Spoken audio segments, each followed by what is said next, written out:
Hello दोस्तों, स्वागत है आपका हमारे यूट्यूब चैनल गंगवारी ब्रेन में।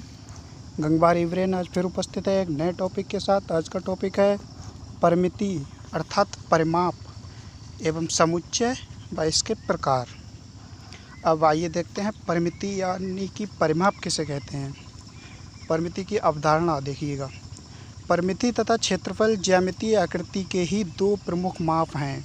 जैसे ज्यामितीय आकृतियाँ होती हैं त्रिभुज, आयत, वर्ग, वृत्त, ये जो ज्यामितीय आकृतियाँ होती हैं इनकी दो प्रमुख माप परिमिति और क्षेत्रफल होते हैं। जैसे कि अभी पीछे वीडियो में ज्यामितीय आकृतियों वाले गणितीय आकृतियों वाली वीडियोज में इनके क्षेत्रफल की जानकारियाँ दी गई थी। अब यहाँ पर हम इन आकृतियों के परिमाप यानी कि परिमिति के बारे में पढ़ेंगे। दो प्रमुख माप हैं, परंतु किसी सामान्य आकार की आकृति की परिमिति तथा क्षेत्रफल में कोई संबंध नहीं है। जैसे कोई आकृति है गणितीय, जैसे त्रिभुज, आयत, वर्ग, वृत्त, कोई भी आकृति ले लीजिएगा, तो इसके क्षेत्रफल और इसके परिमाप में कोई आपस में कोई संबंध नहीं होता। क्षेत्रफल निकालोगे तो अलग आएगा, एक ही आकृति का क्षेत्रफल अलग आएगा और परिमाप अलग आएगा। अर्थात क्षेत्रफल और परिमाप में कोई संबंध नहीं है। इसीलिए अगर इनमें कोई संबंध होता तो हम क्षेत्रफल और परिमाप को एक ही वीडियो में एक साथ ही समझा सकते थे, लेकिन नहीं, हमने क्षेत्रफल को पहले दूसरे वीडियो में बता चुके हैं और परिमाप अब समझा रहे हैं। जैसे उदाहरण देखिए, किसी आयत की लंबाई 10 सेंटीमीटर और चौड़ाई 6 सेंटीमीटर है तो उसकी परिमिति का मान 32 सेंटीमीटर होगा और क्षेत्रफल यानी आयत का क्षेत्रफल होता है लंबाई गुणा चौड़ाई यानी 10 सेंटीमीटर गुणा 6 सेंटीमीटर अर्थात 60 सेंटीमीटर स्क्वायर, यानी उसका परिमिति यानी परिमाप हो जाएगा 32 सेंटीमीटर और क्षेत्रफल हो जाएगा 60 वर्ग सेंटीमीटर। अर्थात परिमाप का मान क्षेत्रफल के बराबर नहीं होगा। जब कोई चीज़ किसी के बराबर नहीं है, उससे आधी नहीं है, मतलब तो इस प्रकार देखिएगा इसमें कोई संबंध स्थापित नहीं हो रहा। इसीलिए कहा गया है कि किसी आकृति की परिमिति और उसके क्षेत्रफल में कोई संबंध नहीं होता। आगे देखिए, परिमिति यानी परिमाप किसे कहते हैं। परिमिति शब्द दो शब्दों से मिलकर बना है, परि प्लस मिति, जिसमें परि का अर्थ होता है चारों ओर। जैसे हम पर्यावरण पढ़ते हैं तो उसमें परिआवरण यानी हमारे चारों ओर का, परि मीन्स चारों ओर का, आवरण मीन्स ढका हुआ भाग, तो वही परि का मतलब चारों ओर यहाँ पर है। परि मा मिति यानी परि का मीन्स, परि का मतलब है चारों ओर की, मिति माने माप, यानी चारों ओर की माप परिमिति कहलाती है। या परिमाप शब्द समझिए, परि का मतलब होता है चारों ओर की, माप का मतलब माप, यानी चारों ओर की माप परिमाप कहलाता है। तभी तो कहा गया परिमिति और परिमाप एक ही नाम है। जिसका मतलब क्या होता है कि कोई भी जब आकृति दी हुई है उसके चारों ओर की माप, चारों ओर की माप से मतलब जितनी भी भुजाएं हैं उसकी, उन सारी भुजाइयों की लंबाइयों को जोड़ लेंगे, वही उसका परिमाप हो जाएगा। ठीक, जैसे किसी भी बिंदु आकृति की परिसीमा, परि मीन्स चारों ओर की, सीमा मीन्स सीमा, चारों ओर की सीमा अर्थात बाहरी सीमा की लंबाई उसकी परिमिति कहलाती है। उदाहरण देखिए, आयत का परिमाप उसकी भुजाओं के योग के बराबर होता है। जैसे आयत है तो आयत की बाहरी सीमा कौन सी होगी, उसकी भुजाओं की लंबाइयाँ होंगी। भाई सबसे बाहरी सीमा वही तो है। अगर भुजाओं के बाहर चले जाएंगे तब आयत नहीं रहेगा। भुजाओं से ही तो दिख रहा है कि ये आयत है, तो उसकी बाहरी सीमा उसकी लंबाइयाँ हैं और बाहरी सीमाओं की माप ही परिमाप कहलाता है। तभी उसकी चारों भुजाओं को जोड़ लेंगे, यानी दो लंबाइयाँ होंगी, दो चौड़ाइयाँ होंगी, चारों भुजाओं को जोड़ लिया जाएगा, तभी आयत का परिमाप आ जाएगा। आयत का परिमाप उसकी चारों भुजाओं के योग के बराबर होता है। वर्ग का परिमाप उसकी भुजा का 4 गुना होता है। यानी क्या होता है, उसमें चारों भुजाएं एक जैसी होती हैं तो जब चारों भुजाएं एक जैसी होती हैं तो हम या तो भुजाओं को 4 बार जोड़ लेंगे, भुजा प्लस भुजा प्लस भुजा प्लस भुजा, या एक भुजा को 4 से गुणा कर देंगे, मान तो एक ही आएगा ना। क्योंकि अगर भुजा को 4 बार जोड़ेंगे, भुजा प्लस भुजा प्लस भुजा प्लस भुजा, तब भी 4 भुजाएं हो जाएंगी, तभी आ जाएगा 4 गुणा भुजा। वही दिया हुआ है कि भुजा को 4 से गुणा कर देंगे। किसी भी आकृति की परिमिति उसकी सभी भुजाओं की लंबाइयों को जोड़कर ज्ञात करते हैं। यानी कोई भी आकृति दी गई है, उसकी परिमिति यानी उसका परिमाप पूछा गया है, तो उसकी चारों भुजाओं को जोड़ लिया जाएगा, तभी जो परिणाम प्राप्त होगा, परिमाण प्राप्त होगा, वही उसकी परिमिति या परिमाप होगी। त्रिभुजीय आकृतियाँ जिन रेखाखंडों से घिरी होती हैं अर्थात मिलकर बनी होती हैं, उन सभी लंबाइयों का योग परिमिति कहलाता है। जैसे कोई त्रिभुज है, त्रिभुज 3 रेखाओं से, 3 भुजाओं से मिलकर बना होता है, तो उन तीनों भुजाओं की लंबाइयों का योग ही उस त्रिभुज की परिमिति या परिमाप कहलाएगी। आगे देखते हैं, परिमिति से संबंधित कुछ सूत्र दिए हुए हैं। सबसे पहला है वृत्त। तो वृत्त में उसकी परिमिति क्या होती है? वृत्त की परिधि। भाई उसकी वृत्त की बाहरी सीमा तो उसकी परिधि ही होती है, तो वृत्त की परिधि की लंबाई अगर हम ज्ञात कर लेंगे, वृत्त की परिधि ज्ञात कर लेंगे, तब हमें वृत्त की परिमिति यानी वृत्त का परिमाप ज्ञात हो जाएगा। और वृत्त की परिमिति ज्ञात करने का सूत्र क्या होता है? 2πr यानी 2 गुणा पाई गुणा r, जहाँ r त्रिज्या है और पाई का मान है 22/7। जैसे अगर किसी वृत्त की त्रिज्या या व्यास दिया हुआ, उसकी परिमिति पूछी है, तो हम उस वृत्त की परिधि का मान निकाल देंगे, क्योंकि वृत्त की परिधि ही उसकी परिमिति या परिमाप होती है। अब देखिएगा त्रिभुज। त्रिभुज की तीनों भुजाओं का योग। त्रिभुज में परिमाप क्या होता है? 3 भुजाएं होती हैं, तो त्रिभुज की तीनों भुजाओं का योग ही त्रिभुज का परिमाप होता है। और अगर किसी, जैसे त्रिभुज, चित्र में त्रिभुज दिया हुआ है जिसकी भी एक भुजा ए है, दूसरी बी है, तीसरी सी है, तो इस त्रिभुज का परिमाप क्या हो जाएगा? a + b + c। तभी इसका फार्मूला आगे लिखा हुआ है a + b + c, अर्थात तीनों भुजाओं को जोड़ दिया गया है। और जहाँ चर क्या हैं? a b c त्रिभुज की भुजाएं हैं। ठीक है। अब इसी में अगला पॉइंट समझिए, यदि त्रिभुज समबाहु है, समबाहु है, समबाहु का मतलब भुजाएं बराबर हैं। जैसे वर्ग में भुजाएं समान थी तो 4 भुजाएं होती हैं, तो हमने 4 को 4 भुजा की गुणा 4 से कर दी। यहाँ पर भी भुजाएं समान है, तो हम भुजा की गुणा, लेकिन भुजाएं कितनी हैं? 3 हैं, तो हम यहाँ पर भुजा की गुणा 3 से कर देंगे। तभी अगर त्रिभुज समबाहु है तो उसका परिमाप हो जाएगा, परिमाप का सूत्र हो जाएगा 3 गुणा भुजा, यानी 3 गुणा a', जहाँ a' समबाहु त्रिभुज की बराबर वाली भुजा है। ठीक है। अब आगे देखिएगा अगला, आयत।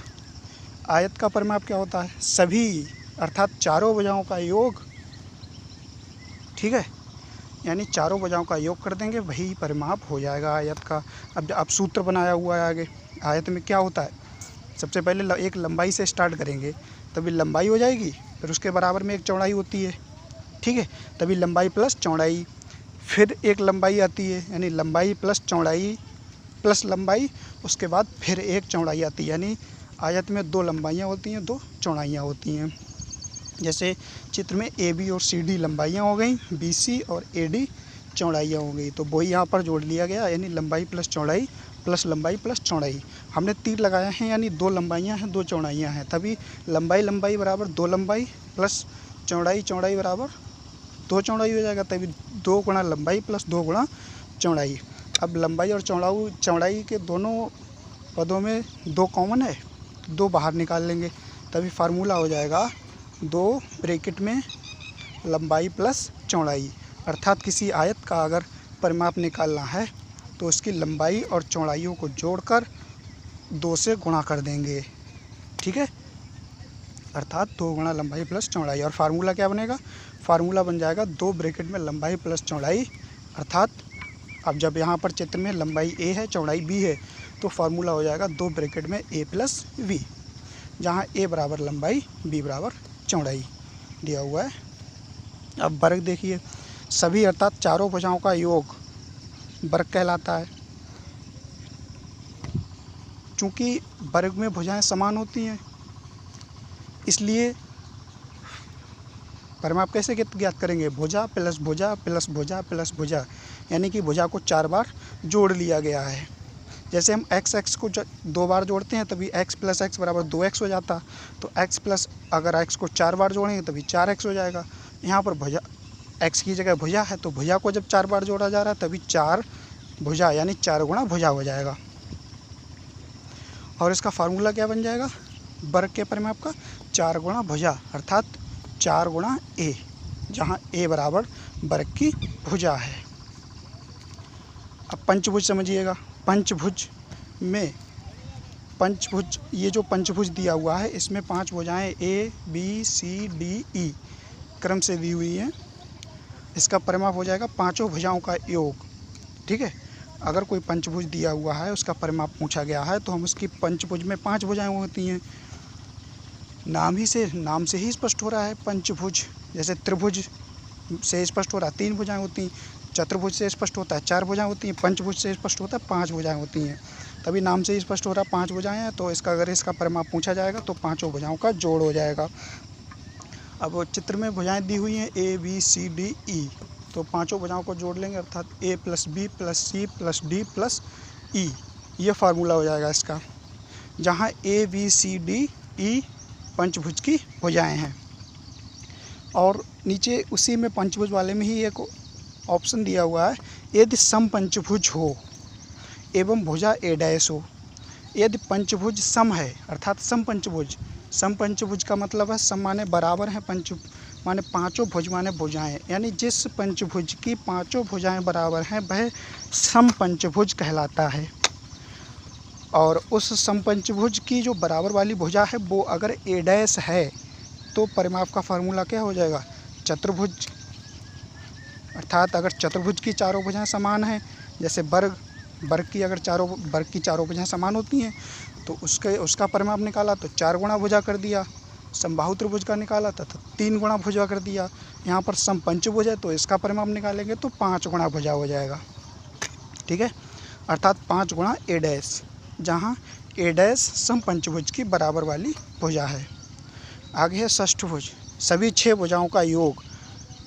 षष्ठभुज, ये जो षष्ठभुज दिया हुआ है इसमें 6 भुजाएं क्रम से a b c d e f दी हुई हैं।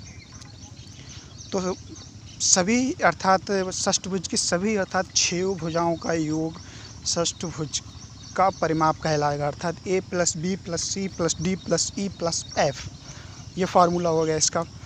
आगे अक्षर वाले में दिया हुआ है जहाँ a b c d e f षष्ठभुज की भुजाएं हैं। ठीक है, आगे इसी में एक और पॉइंट दिया है, यदि सम षष्ठभुज हो अर्थात षष्ठभुज में 6 भुजाएं होती हैं अर्थात सभी 6 भुजाएं बराबर हों। सम षष्ठभुज का मतलब है सभी 6 भुजाएं बराबर हों, तब सम षष्ठभुज के परिमाप का फॉर्मूला हो जाएगा 6 गुणा a डैश, जहाँ a डैश सम षष्ठभुज की बराबर वाली भुजा है। ये फार्मूला हो जाएगा 6 गुणा a डैश।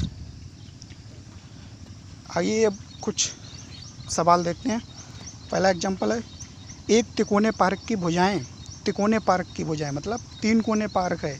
पार्क के कोने कितने हैं? 3 हैं, अर्थात त्रिभुज के रूप में पार्क होगा, तभी तो उसकी 3 भुजाएं दी गई हैं।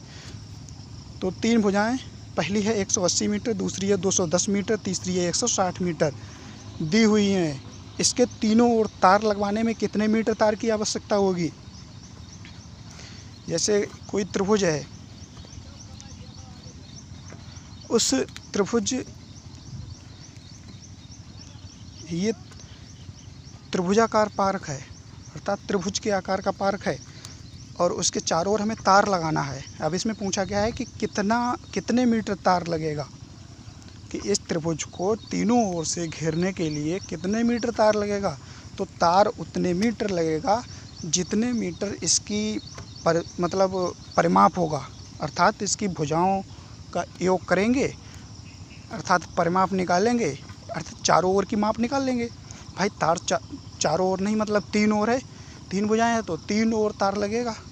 तो जब 3 ओर तार लगेगा तो हम तीनों ओर की कुल माप निकाल लेंगे, तो जो माप कुल आएगी तीनों ओर की उतना ही तार लगेगा, अर्थात तीनों भुजाओं को जोड़ लेंगे। यानी त्रिभुज का है, त्रिभुजाकार पर पार्क है, तो हम इसके त्रिभुजाकार पार्क का परिमाप निकाल लेंगे, अर्थात तीनों भुजाओं को जोड़ लेंगे। तीनों भुजाओं का योग बराबर 180 प्लस 210 प्लस 160 अर्थात 550 मीटर आ गया। तो अतः पार्क के तीनों ओर तार लगवाने के लिए 550 मीटर तार की आवश्यकता होगी। अगला सवाल देखते हैं। एक वृत्त की त्रिज्या 7 सेंटीमीटर, उस वृत्त का परिमाप निकालिए। तो हमने बताया किसी वृत्त का परिमाप निकालना है तो किसी वृत्त का परिमाप उस वृत्त की परिधि होती है। तो अगर परिमाप पूछा गया है तो हम उस वृत्त की परिधि निकाल देंगे। तभी वृत्त की त्रिज्या बराबर 7 सेंटीमीटर है। वृत्त की परिधि का सूत्र होता है 2 पाई आर, अर्थात 2 गुणा पाई गुणा आर। यहाँ पर आर का मान दिया हुआ है 7, यानी मान रख देंगे सबका। 2 गुणा पाई का मान 22/7 गुणा आर अर्थात त्रिज्या का मान 7। तभी 7 ऊपर है, नीचे भी 7 है, 7 से 7 कट जाएगा, यानी 2 गुणा 22 अर्थात 44 सेंटीमीटर।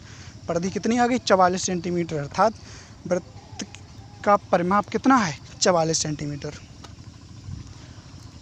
नोट पॉइंट पढ़िएगा। यदि किसी दिए गए चित्र की परिमिति अर्थात परिमाप ज्ञात करना है तो कोई सूत्र ना समझ में आने पर उसमें दिख रही सभी भुजाओं की मापों को जोड़ लिया जाएगा, वही उस दिए गए चित्र का परिमिति या परिमाप हो गए। जैसे आगे देखिएगा, एक चित्र है, इसमें बहुत सारी भुजाएं हैं, 11 भुजाएं हैं गिद्दी हुई। हमें नहीं समझ में आ रहा कौन सा सूत्र लगेगा। तो हमें जब नहीं समझ में आ रहा कौन सा सूत्र लगेगा तो हम क्रम से सभी भुजाओं को जोड़ लेंगे। जैसे इस त्रिभुज में AB, BC, CD, DE, EF, FG, GH, HI, IJ, JK और KA, ये 11 भुजाएं हैं कुल मिलाकर। गिनिएगा तो नीचे लिखा है चित्र में भुजाएं बराबर 11। तो परिमिति या परिमाप बराबर सभी 11 भुजाओं का योग। और 11 भुजाओं को हमने लिख लिया। पहली भुजा AB plus BC plus CD plus DE plus EF plus FG plus GH plus HI plus IK IJ plus JK, अब प्लस का KA, अर्थात 11 भुजाएं लिख ली। अब ये जो भुजाएं लिखी हुई हैं इनकी सबकी माप लिख रहे। AB अर्थात 1 प्लस 1 प्लस 1.5, यानी जो चित्र में जैसी भुजाओं का माप दिया हुआ है वैसा ही हम उसकी जगह पर उसकी माप लिख दे रहे। Plus 2.5 plus 3 plus 1.5 plus 1.5 plus 2 plus 1.5 plus 1.5 plus का 3। अब पहले हमने जिसमें दशमलव नहीं लगा हुआ है उन सबको जोड़ लिया। तभी बिना दशमलव की कितनी संख्याएं हैं? 1 1 2 3 5 और 2 7 और 3 10 हो गया। बाकी ये जो दशमलव वाली संख्याएं बची, अब हम दशमलव वाली संख्याओं को जोड़ रहे हैं तो दशमलव वाली संख्याओं को जोड़ने पर भी हमें 10 मिल रहा है। तभी 10 प्लस 10 अर्थात 20 सेंटीमीटर। तो इस दिए गए चित्र का परिमाप क्या हो जाएगा? दी गई आकृति का परिमाप कितना है? 20 सेंटीमीटर, अर्थात क्लियर हो जाएगा। उम्मीद है क्लियर हो गया होगा कि अगर कोई आकृति दी हुई है और उसका परिमाप पूछा है तो हमें बिना कुछ सोचते हुए उसकी सारी भुजाओं को जोड़ लेना है। वह सारी भुजाओं का योग ही उस आकृति का परिमाप होगा। आगे देखिएगा समुच्चय। इस टॉपिक में अभी एक ही क्वेश्चन था, हालांकि इस सेमेस्टर में मतलब समुच्चय नहीं दिया हुआ है। एक ही क्वेश्चन था कि पहचानिए ये समुच्चय परिमित हैं या अपरिमित। तो परिमित अपरिमित तभी समझ में आएगा जब पहले पता हो कि समुच्चय होता ही क्या है आखिर। तो हम इसी बात को लेकर मतलब समुच्चय और उसके प्रकार पर चर्चा कर रहे हैं केवल। तो समुच्चय किसे कहते हैं? सेट, जैसे सेट पढ़ा, सेट डिनर सेट, तो उसमें क्या होता है? डिनर से संबंधित सारी वस्तुएं होती हैं ना भाई। सेट का मतलब क्या है? एक पूरा ग्रुप होता है वस्तुओं का। जैसे डिनर सेट सुना है, देखा है, होता है, तो उसमें क्या क्या होता है? डिनर से संबंधित जितनी भी वस्तुएं होती हैं वो लगभग सारी होती हैं उसमें। तो वही यहाँ पर दिया हुआ है, अर्थात वस्तुओं अथवा अवयवों का सुपरिभाषित संग्रह समुच्चय कहलाता है। वस्तुओं अथवा अवयवों का सुपरिभाषित, सु माने अच्छी तरह से परिभाषित, मीन्स परिभाषित, जैसे डिनर सेट बताया था उसमें अच्छी तरह से परिभाषित था कि उस सेट में क्या था, क्या है, डिनर सेट अर्थात डिनर से संबंधित है, अच्छी तरह परिभाषित है ना। अगर केवल सेट कह देते तब टेंशन में समझ में नहीं आता कि आखिर इस सेट में क्या है, डिनर सेट है या कोई और किसी वस्तुओं का सेट है, नहीं समझ में आता। लेकिन वो केवल डिनर लगने से परिभाषित हो गया कि ये डिनर सेट है, अर्थात इसमें संबंधित वस्तुएं काहे से संबंधित हैं, डिनर से। वैसे ही यहाँ पर वस्तुओं अथवा अवयवों का सुपरिभाषित यानी वह किसी वस्तुओं या अवयवों का वह समूह जो अच्छी तरह से परिभाषित हो, अर्थात हम उन्हें देखकर ही समझ लें कि ये क्या है, समुच्चय कहलाता है। जैसे प्राकृतिक संख्याओं का समुच्चय, जैसे उदाहरण में दिया हुआ है प्राकृतिक संख्याओं का समुच्चय, अर्थात ये जो समुच्चय है इसमें क्या है, प्राकृतिक संख्याएं हैं, ठीक है, यानी नेचुरल नंबर्स सेट। काहे का सेट है ये, नेचुरल नंबर्स का। अगला पॉइंट है पूर्णांकों का समुच्चय, अर्थात इस समुच्चय में क्या है, सारे पूर्णांक हैं। तीसरा क्या है, 2, 4, 6, 8, 10। इसमें हम देख रहे भाई सम संख्या कहाँ से शुरू होती है, 2 से शुरू होती है और 10 तक है, तो अर्थात ये क्या है, 5 है ना संख्याएं, स्टार्टिंग से 5 सम संख्याएं हैं, यानी ये परिभाषित है प्रथम 5 सम संख्याओं का समुच्चय, ठीक है, प्रथम 5 सम संख्याओं का समुच्चय। ये भी समुच्चय परिभाषित है कि ये गणितीय अंक हैं। एक तो हम इस तरह भी समझ सकते हैं कि ये गणितीय अंक हैं, ठीक है, तब भी समुच्चय हुआ, और तब भी परिभाषित था कि क्या है, गणितीय अंक हैं इसमें, ठीक है। और दूसरा पॉइंट से इसमें ये भी है कि ये प्रथम 5 सम संख्याएँ हैं। आगे देखिएगा समुच्चय का अवयव, जैसे हमने अभी पीछे चर्चा की कि वस्तुओं अथवा अवयवों, वस्तुओं को तो हम समझ रहे कि किसी समुच्चय में अगर कोई वस्तुएं दी हुई हैं तो वस्तुएं तो हम समझ लेंगे, लेकिन आप ये समझते हैं कि अवयव क्या होते हैं। समुच्चय में संग्रहित वस्तुओं या अक्षरों या संख्याओं को समुच्चय के अवयव कहा जाता है। जैसे पहली बात तो ये है, ये समझो कि जो समुच्चय होता है ये मझले कोष्ठक से प्रदर्शित किया जाता है। जैसे कि ये मझले कोष्ठक लगाए गए हैं, इनके द्वारा शो किया जाता है समुच्चय को, और इन कोष्ठकों में जो अक्षर, अंक या वस्तुएं लिखी होती हैं वही इसके अवयव होते हैं। जैसे पहला एग्जाम्पल देखिए, इस समुच्चय में अर्थात ब्रैकेट्स के अंदर 1, 2, 3, 4, 5, 1 से लेकर 5 तक गिनती दी हुई हैं, अर्थात दिए गए समुच्चय में अवयवों की संख्या कितनी है, अर्थात कितने अंक हैं, 5 अंक हैं। तो 1, 2, 3, 4, 5 ये क्या हो गए, समुच्चय के अवयव हो गए। और कितने अवयव हैं इसमें, 5 संख्याएं हैं अर्थात 5 अवयव हैं। अगला देखिए AEIOU, इसमें क्या है, कितने अवयव हैं।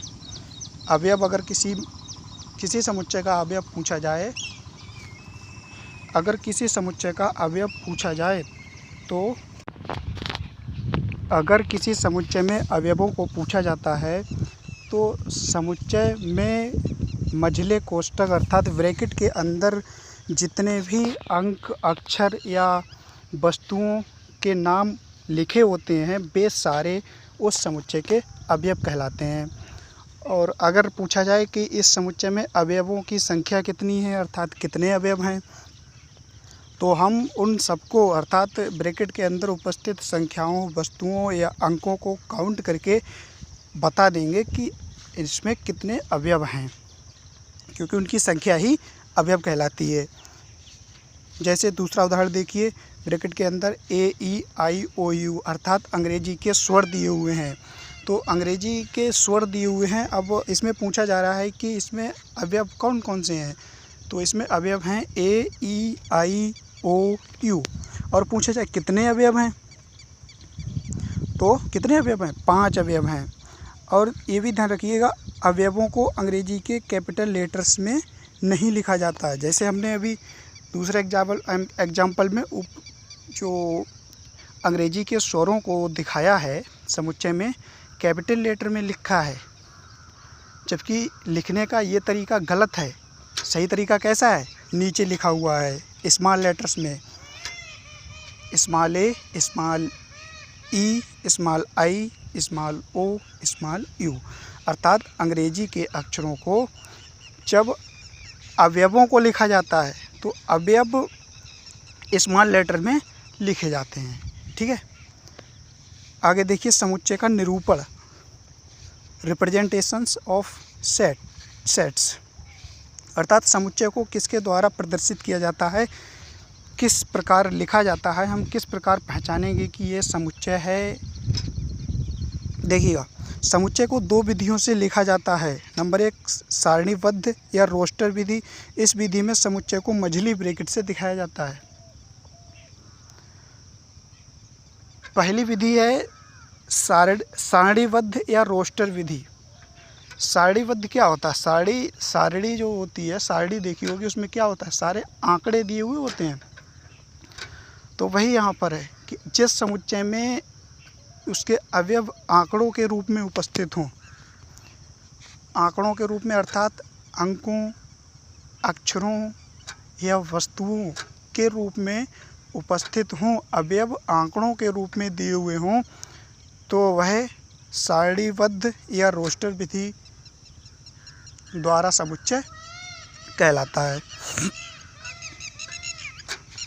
और जैसे इस विधि में आगे दिखाया गया है कि इस विधि में समुच्चय को मझली ब्रैकेट के द्वारा दिखाया जाता है। हालांकि समुच्चय जितने भी होंगे सबको मझली ब्रैकेट के द्वारा दिखाया जाता है, लेकिन सारणीबद्ध या रोस्टर विधि क्या होती है? सारणीबद्ध या रोस्टर विधि वह विधि होती है जिसमें अवयवों को आंकड़ों के रूप में लिखा हुआ होता है। जैसे पीछे दिया गया था कि अंग्रेजी के स्वरों का समुच्चय, तो अगर केवल भाषा के रूप में लिख दिया जाए कि अंग्रेजी के स्वरों का समुच्चय, तब वो सारणी विधि नहीं होगी। सारणी विधि कब होगी? जब मझली ब्रैकेट के अंदर उन अंग्रेजी के स्वरों को ही लिख दिया जाए, यानी उन आंकड़ों को ही लिख दिया जाए। जैसे लिखा हुआ था AEIOU, तो वह क्या था? वह सारणीबद्ध तरीका था, रोस्टर विधि थी। अब जैसे यहाँ पर दिया हुआ है ए बराबर ब्रैकेट में 1 2 3 4 5, यानी आंकड़े दिए हुए हैं, संख्याएं दी हुई हैं। ठीक है, यानी प्राकृतिक संख्याएं हैं। तो अगर यहाँ पर केवल लिख देते प्राकृतिक संख्याओं का समुच्चय, तब वह सारणीबद्ध या रोस्टर विधि नहीं रहती। ये सारणी विधि या रोस्टर विधि कब तक है? जब तक इसमें आंकड़े लिखे हुए हैं, यानी 1 2 3 4 5 अंक लिखे हुए हैं। आगे देखिए निर्माण या गुण विधि। इस विधि में समुच्चय को मझली ब्रैकेट से ही दिखाया जाता है, लेकिन इसमें सारे अवयव ना लिखकर उन्हें संकेतों या भाषा के माध्यम से दिखाया जाता है। जो पीछे पहली विधि पड़ी थी सारणी विधि या रोस्टर विधि, उसमें क्या था? अवयवों को आंकड़ों के रूप में लिखा हुआ होता था। जैसे अंग्रेजी के स्वरों का समुच्चय, तो उसमें स्वर लिखे हुए होते थे। सम संख्याओं का समुच्चय, तो उसमें सम संख्याएं लिखी हुई होती थी। प्राकृतिक संख्याओं का समुच्चय, तो प्राकृतिक संख्याएं लिखी हुई होती थी। लेकिन ये जो निर्माण या गुण विधि है, गुण विधि एक भाषा के रूप में लिखी जाती है। जैसे अंग्रेजी के स्वरों का समुच्चय, केवल इतना लिख दिया अंग्रेजी के स्वरों का समुच्चय, तो वह कौन सी विधि है? गुण विधि। प्राकृतिक संख्याओं का समुच्चय गुण विधि है। सम संख्याओं का समुच्चय गुण विधि है। अगर इन सब के आंकड़ों को दिखाया जाएगा तब वह रोस्टर विधि हो जाएगी। जैसे दिया हुआ है ए बराबर मझली bracket x such that x, ये जो डबल पॉइंट दिखाए जाते हैं, इसे समुच्चय के चैप्टर में सच दैट पढ़ा जाता है। x सच दैट x, जहाँ x एक धनात्मक संख्या है। ये ऊपर ये जो भाषा वाला दिखा हुआ है मझली ब्रैकेट में, जो भाषा लिखी हुई है, ये है गुण विधि का। और जो इसका नीचे यानी धनात्मक संख्या, अब धनात्मक संख्याओं को हमने लिख दिया। धनात्मक संख्याएं, इसमें संख्याओं की कोई लिमिट तो दिखाई नहीं गई है, तो नीचे संख्याओं को लिख दिया, यानी इसे लिखा गया है a बराबर 1 2 3 4 5 संख्याओं के रूप में लिख दिया। तो ऊपर वाला ये जो a बराबर दिया हुआ है भाषा के रूप में, ये है निर्माण या गुण विधि, और जो नीचे दिया हुआ है वो है रोस्टर विधि। अब देखिए ये समुच्चय a बराबर ब्रैकेट 1 2 3 4 5 डैश डैश का ही सांकेतिक रूप है। इसमें सारे अवयव लिखे गए हैं, जबकि गुण विधि वाले में बताया गया है कि समुच्चय में x है और x क्या है, यानी x धनात्मक संख्या है, यानी 1 2 3 4 5 डैश डैश अंत तक है, अनंत तक है। यानी जब तक ये भाषा के रूप में दिखाया गया तब तक गुण विधि है।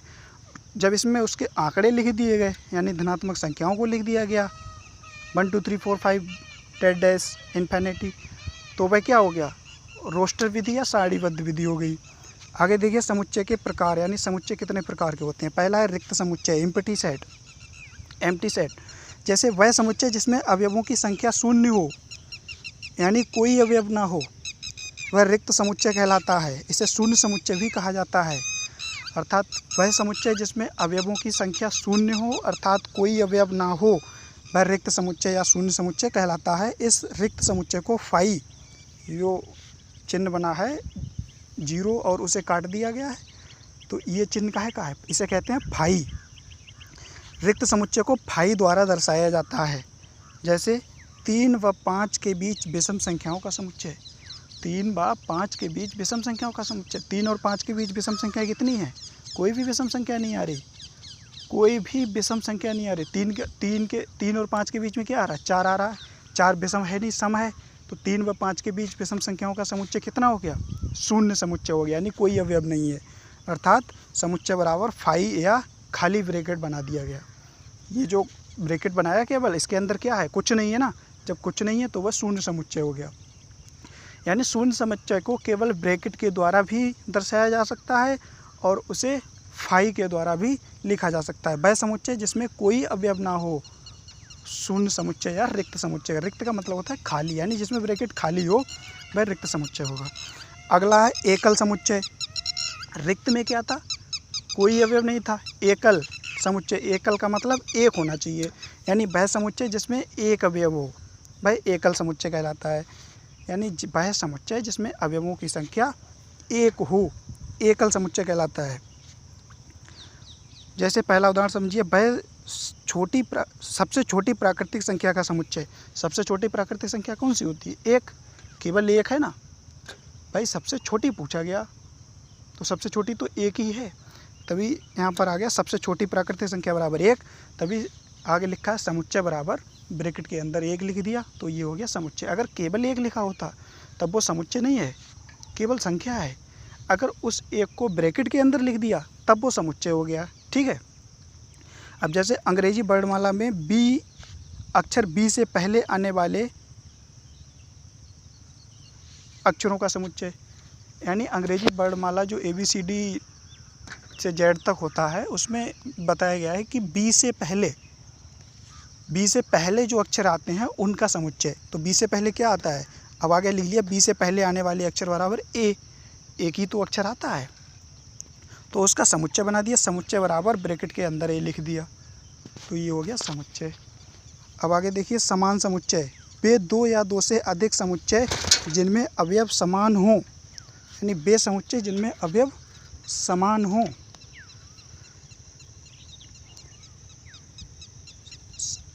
अर्थात सभी समुच्चयों में एक जैसे ही अवयव हों, समान समुच्चय कहलाते हैं। जैसे अगर 2 समुच्चय दिए हुए हैं और दोनों में अवयव एक जैसे हैं, अर्थात सेम अवयव हैं, अर्थात समान अवयव हैं, तो वह समुच्चय कौन सा समुच्चय कहलाता है, समान समुच्चय कहलाता है। जैसे पहला समुच्चय दिया हुआ है एक, इसके अवयव हैं 1 3 5 और 15 है, 1 3 5 और 15 है, ये समुच्चय दिया हुआ है।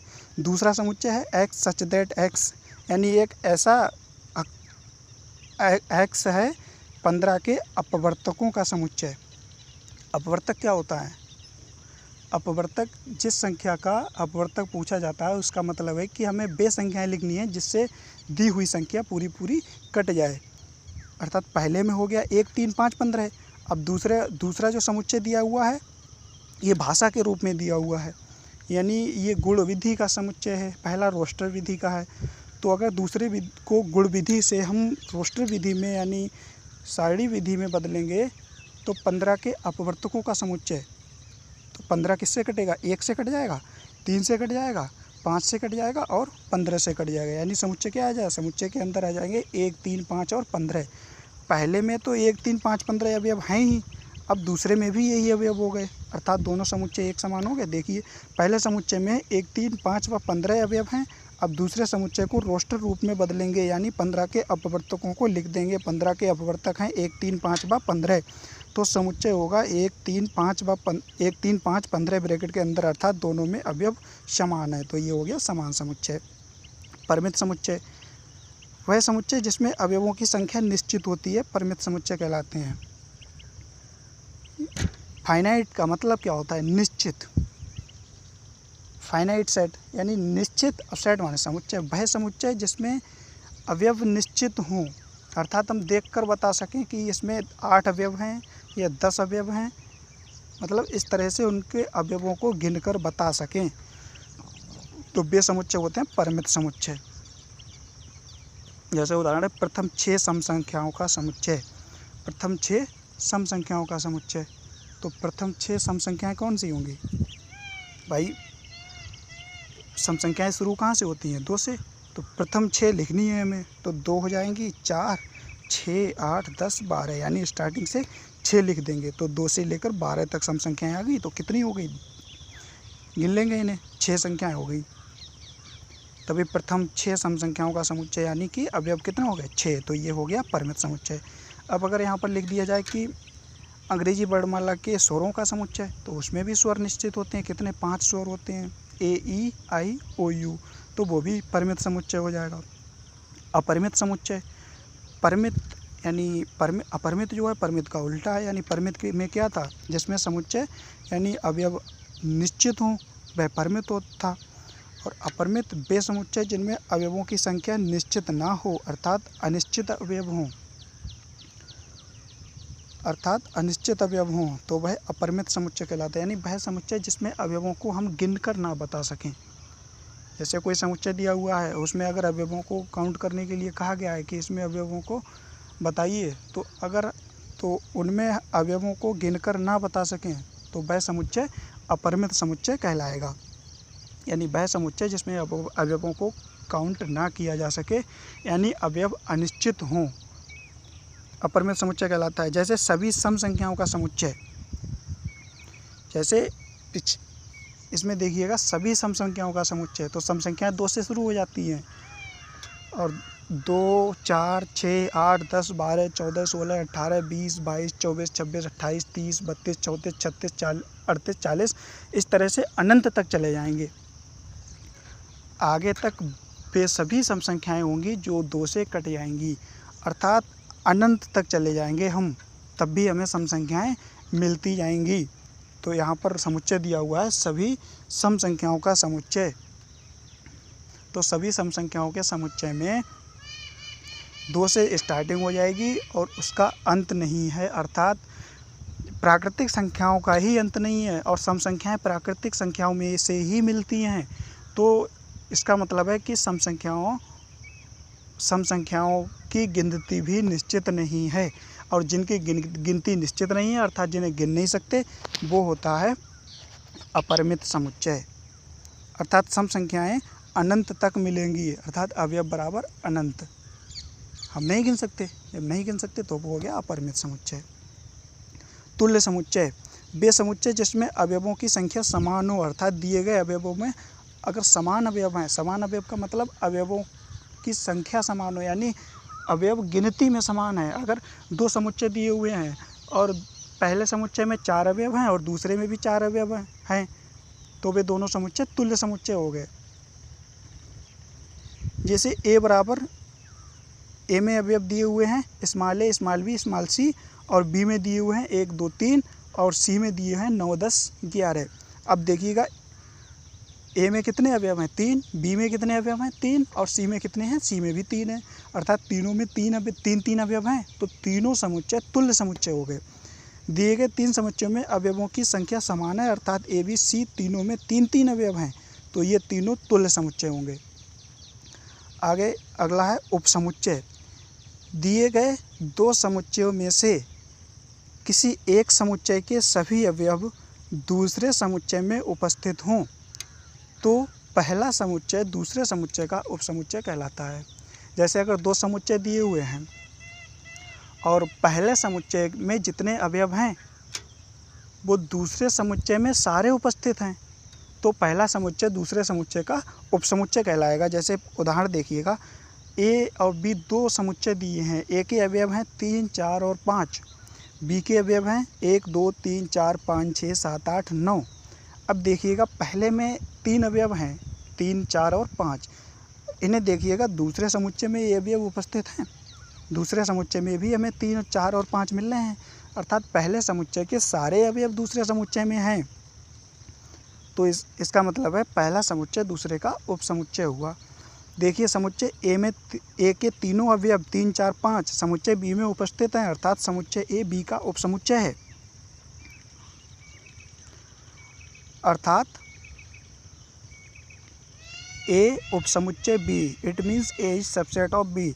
अब ये जो सी बना हुआ है उसके नीचे लाइन खींची गई है, ये चिन्ह होता है उपसमुच्चय दिखाने का। जैसे ए और ये साइन बना दिया और बी, तो ये दर्शाता है कि ए बी का उपसमुच्चय है।